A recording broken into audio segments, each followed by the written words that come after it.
Like anything else, when you're trying to figure out what you're going to do with your beats, you got to know your options.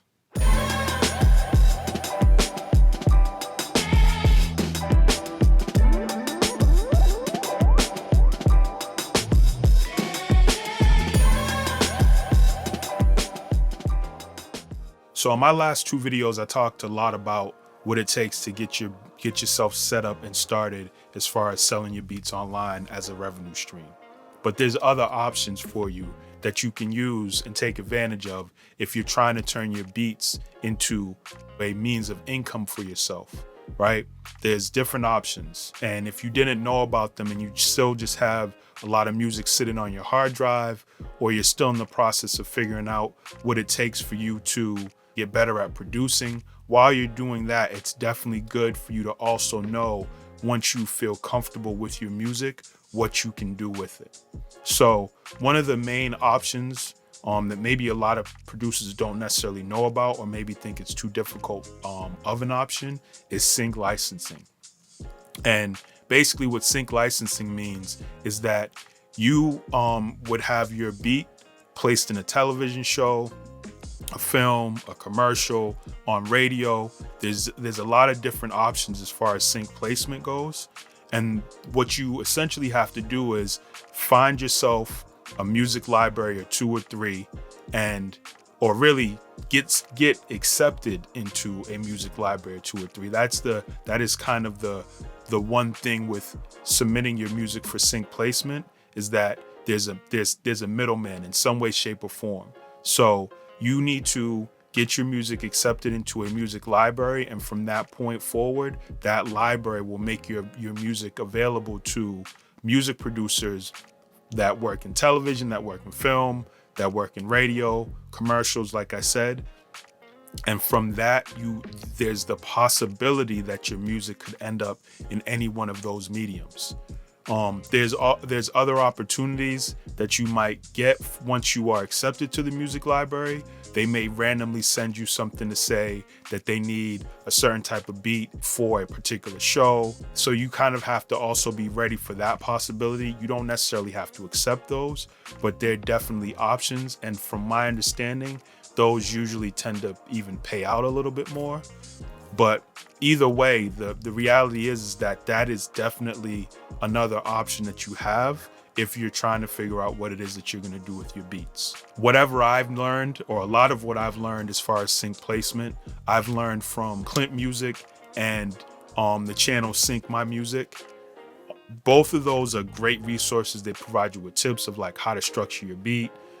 They might even present you with the opportunity of getting different libraries that you can submit your beats to, how you go about that in a more professional way.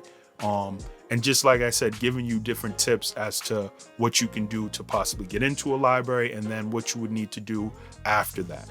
All right, so sync licensing is definitely an option for you. Another option would be for yourself to maybe put together some beats and as a beat tape, or even releasing them as singles and putting them up for streaming. So yes, the streaming, pays pennies, but at the same time, there are definitely producers out there who are making money from uploading their music onto Spotify, Apple Music, Pandora, whatever the different sites for streaming that are there. And really, they're not uploading to the individual sites. They're going through, again, a distributor, a middleman, and that middleman is uploading to those different platforms. But either way, like I said, there are producers who at this point are more so artists themselves, because they are simply making music and putting it out to the public as just instrumental music. They're not necessarily selling their beats online. They're not looking to have their music go directly to sync licensing. They're simply making music, uploading them either as singles or as an entire tape.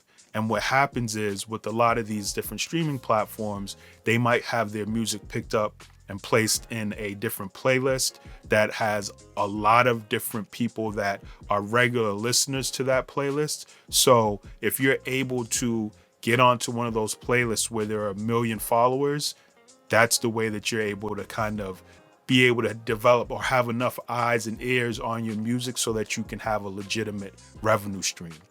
Obviously, the more music that you have available, the more opportunity you have to have a higher level of income. So you definitely want to make sure that, like anything else, there's a plan in place as far as making sure that you're able to upload music on a regular basis. Another option for you as a producer in terms of what you can do with your beats, this one is slightly different because it's not really taking your beats per se and having them be a direct resource for revenue. What you'd be doing is creating different compositions as a producer that other producers would then take and sample. So in other words, you're creating either loops or a sample pack of compositions or loops or stems and compositions where producers like myself, I swear by sample packs. And I know that I invest a decent amount of money into sample packs because they're a great source of inspiration. I don't actually play, even though I have this keyboard here, I don't actually play the keyboard. My music theory is little to none. So essentially what I do is I sample. I've always sampled. From the time that I started making beats to now, I sample. But as a means, as a producer, in terms of you taking your creativity in production and beat making and creating different compositions that you can then package together as a sample pack, is definitely a revenue stream for you, especially for producers who do actually play. So if you do play the keyboard and you have a good sense of music theory and you can put together some really original compositions, then you only increase your value. The placement option is definitely one that I know a lot of people know about. But one thing I'll say with all of these options, just like I said in my last video, consistency and having a plan. And I would even say prioritizing. So I can say that I've done at this point, in some way, shape, or form, all four of those things. It's difficult to try to do all four at once, but I would definitely suggest prioritizing one. Which one do you think works best for you? Do you want to just be able to make beats and upload them to your own site and have artists, jump onto your website, listen to them, and either buy or not buy? Do you want to go through the process of trying to get your music accepted into a music library, which then there's the possibility of having your music placed in a television show or what have you? There's still, with that, obviously there's another step. There's creating the beat, there's submitting to a music library, there's really getting accepted to a music library, submitting to that music library on a regular basis, and then possibly having your music placed. The next thing, as far as sample packs, with sample packs, it's similar to selling beats online in that you can create a sample pack and then get it direct to your customer, other producers. Load up a sample of it on YouTube or on your website or whatever, and generate traffic so that you can get producers to your sample pack. So that's one where there's not that middle process of, having to submit it to another person and then them possibly have it be placed somewhere else.